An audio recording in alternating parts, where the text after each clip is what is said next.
देखना है when reactants are different, जब अभिकारक भिन्न भिन्न हो।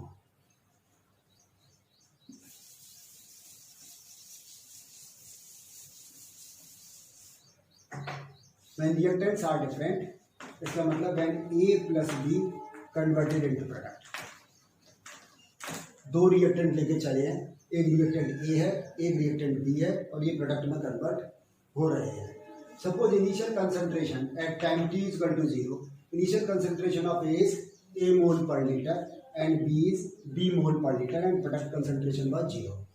माना प्रारंभ में जब t बराबर 0 समय था, a की सांद्रता कितनी है, a मोल प्रति लीटर, और b की सांद्रता b मोल प्रति लीटर, और प्रोडक्ट 0 था। At time t equal to t, इसके x मोल डिसोसिएट हो गए, इसके dx मोल डिसोसिएट हो गए, और ये x बन गए। तो रिमेनिंग कंसंट्रेशन कितनी रह गई इसकी, a माइनस एक्स, इसकी कितनी रह गई b माइनस एक्स, और ये हो गई x। अब याद हो तो हमने कहा था कि rate of reaction is proportional to the concentration of the reactant only. जो अभिक्रिया का वेग है वो केवल अभिकारकों की प्रारंभिक सांद्रता पर निर्भर करता है। तो dx बाई dt क्या आ जाएगा, is proportional to a minus x और b माइनस एक्स। क्योंकि यहाँ रिएक्टेंट की कंसंट्रेशन है, रिएक्टेंट कंसंट्रेशन a की कितनी है, a माइनस एक्स, इस पर t टाइम पर, और b की कितनी है, b माइनस एक्स। तो dx by dt proportional to क्या जाएगा, a minus x b minus x, या फिर dx upon dt is equal to k2 a minus x और b माइनस एक्स, या इसको हम लिख सकते हैं dx upon a minus x b minus x is equal to k2 dt। हमने क्या किया, इस a माइनस एक्स और b माइनस एक्स को इधर ले आए, dt इधर ले गए, तो dx upon a minus x b minus x ये बराबर क्या आ गया, k2 dt। It is called differential form of second order reaction when reactants are different. यह द्वितीय कोटि की अभिक्रिया का अवकलित रूप कहलाता है जब अभिकारक भिन्न भिन्न हो। अब क्या करेंगे इसका, जैसे पहले किया था इंटीग्रेशन लेंगे, taking integration of this equation. इस इंटीग्रेशन से पहले हम एक और काम करते हैं, इसके पार्शियल फ्रैक्शंस बना लेते हैं, यानी कि आंशिक भिन्न बना लेते हैं। तो आंशिक भिन्न जैसे आप जानते हैं, यदि हम यहाँ लिखें 1/a minus x b minus x, तो इसके पार्शियल फ्रैक्शन होते हैं 1/a minus b, 1/b minus x minus 1/a minus x. ये इसके पार्शियल फ्रैक्शन होते हैं। जब कभी भी 1/a minus x b minus x इसका पार्शियल फ्रैक्शन करेंगे तो क्या आएगा, 1/a minus b, 1/b minus x minus 1/a minus x. तो अब इसकी जगह ये रखना है, तो क्या आएगा, ये इसको समझे, यहां जाएगा लिखे मानो dx upon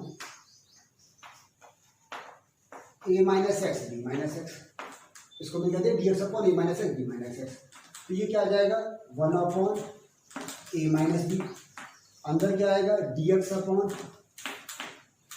b minus x minus dx upon a minus x. बात समझ रहे, या कि अगर dx upon a minus x b minus x, 1/a minus b, ये 1/a माइनस b, इसका डिफरेंशिएशन किया dx upon b minus x minus dx upon a minus x. इसका क्यों नहीं किया, क्योंकि a initial concentration of the reactant है और b initial concentration of the reactant b है, और ये चूंकि इनिशियल कंसंट्रेशन है और ये कांस्टेंट रहेंगे during the course of reaction, इसीलिए इसका डिफरेंशिएशन नहीं होगा। अब क्या करें, इसका इंटीग्रेशन है, taking integration of this equation, इस इक्वेशन का हम क्या करें, इंटीग्रेशन या फिर हम समाकलन करते हैं। तो देखो क्या आएगा, हाँ तो देखिए इसकी वैल्यू सब्स्टिट्यूट करें, 1/a minus b dx upon b minus x minus dx upon a minus x, और इस वैल्यू क्या था, ये k2 dt। ये हमने वैल्यू सब्स्टिट्यूट कर दिया। अब इसका इंटीग्रेशन करो, तो ये इंटीग्रेशन, इसका भी इंटीग्रेशन और यहाँ इंटीग्रेशन। इसका क्यों नहीं किया, क्योंकि ये कांस्टेंट है, a और b कांस्टेंट है और k2 कांस्टेंट है, इसलिए इसका नहीं किया।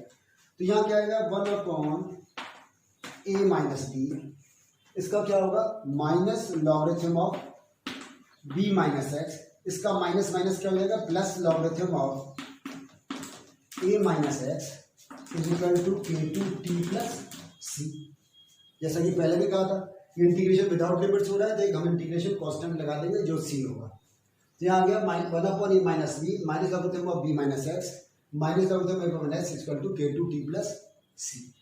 अब याद कर, पहले क्या कहा था हमने, कंडीशंस लगाएंगे। व्हेन t बराबर 0 x बराबर 0, जब t बराबर 0 है x बराबर 0, यहाँ वैल्यू सब्स्टिट्यूट कर दीजिए। तो क्या आया, 1/a minus b minus logarithm of b plus logarithm of a, क्योंकि ये 0 है, ये 0 है, is equal to k2 into 0, तो ये t बराबर 0, 0 प्लस c, या c इक्वल टू क्या आ गया, 1/a माइनस b, यहाँ लॉग इसको क्या लिख सकते हैं, a अपॉन b, क्यों, क्योंकि ये माइनस है, ये प्लस है, तो लगेगा ये अपॉन b आ गया, is equal to c। c की वैल्यू ये आ गई हमारे पास में, तो c equal to 1/b a minus b log a upon b। अब इस वैल्यू को यहाँ सब्स्टिट्यूट कर दीजिए, इस वाली वैल्यू c को यहाँ सब्स्टिट्यूट करें, तो देखो क्या आएगा, 1/a माइनस b, इसको भी वो कैसा लिख लेते हैं, logarithm of a minus x upon b minus x, this equal to क्या आ गया, k2t, और c की वैल्यू क्या आ गई, plus 1/a minus b log a upon b। यहाँ तक बात समझ में आई अच्छी तरह से। हमने क्या किया कि ये जो c की वैल्यू थी ये यहाँ सब्स्टिट्यूट कर दी, इस पूरी इक्वेशन में हमने c की वैल्यू सब्स्टिट्यूट की है। अब आगे देखें, इस k2t को इधर लाते हैं, इसको वैल्यू को इधर ले जाते हैं, तो k2t तो ये ऐसे ऐसे आ गया, k2t ये बराबर क्या आया, ये 1/a minus b a upon b है, तो यहाँ जाकर क्या हो जाएगा, ये b अपॉन a, और 1/a माइनस b को हम कॉमन ले लेते हैं, इसको हमने कॉमन ले लिया, तो अंदर क्या बचा यहाँ पर, लॉग b अपॉन a, ये जो a अपॉन b था यहाँ जाकर क्या हो गया, ये b अपॉन a, और यहाँ आ गया plus log a minus x upon b minus x, या इनको एक साथ लिखना हो तो हम लिखेंगे k2 is equal to k2t is equal to 1/a minus b log b a minus x upon a b minus x, या इसको हम लिख सकते हैं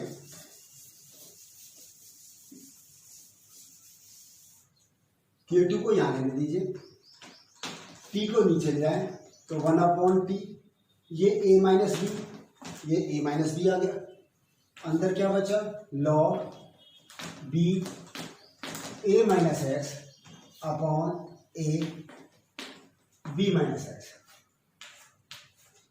या in the last k2 is equal to 2.303 upon t।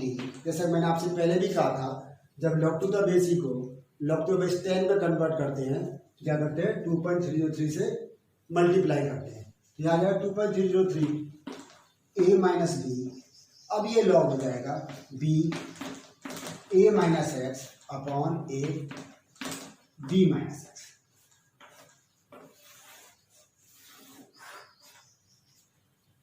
तो क्या समझ आया हमारे कि यदि आपसे कोई कहे कि सेकंड ऑर्डर रिएक्शन का डेरिवेशन निकालिए व्हेन रिएक्टेंट्स आर डिफरेंट, और फिर उसका इंटीग्रेशन फॉर्म निकालना हो, तो क्या आएगा, k2 is equal to 2.303 upon t a minus b log b a minus x upon a b minus x. यहाँ समझें k2 क्या है, यहाँ पर second order rate constant, t time, a initial concentration of the reactant a, b यहाँ पर क्या है, initial concentration of the reactant b, और a minus x remaining concentration of the reactant a की t समय पर बची हुई सांद्रता, और b माइनस एक्स क्या है यहाँ पर, b की t समय पर बची हुई सांद्रता। तो आपसे अगर कोई कहता है कि दो रिएक्टेंट जब अलग अलग हैं और उनका रेट कांस्टेंट निकालिए, उनकी रेट कांस्टेंट की डेरिवेशन निकालिए, तो आपको लिखना पड़ेगा k2 equal to 2.303 upon t a minus b log b a minus x upon a b minus x. ये पूरा डेरिवेशन आपको जब एग्जाम में क्वेश्चन आएगा तब लिखना पड़ेगा। और याद हो आपको, हमने जब व्हेन रिएक्टेंट्स आर सेम निकाला था, second order reaction when reactants are same तब निकालता K2 is equal to 1/T x upon a minus x. तो दोनों को ध्यान से समझ लें, रिएक्टेंट सेम है तब तो आएगा K2 is equal to 1/T x upon a minus x, और यदि रिएक्टेंट डिफरेंट है यानी A और B अलग अलग रिएक्टेंट लिए गए हैं तब आएगा K2 is equal to 2.003/T a minus b log b a minus x upon a b minus x.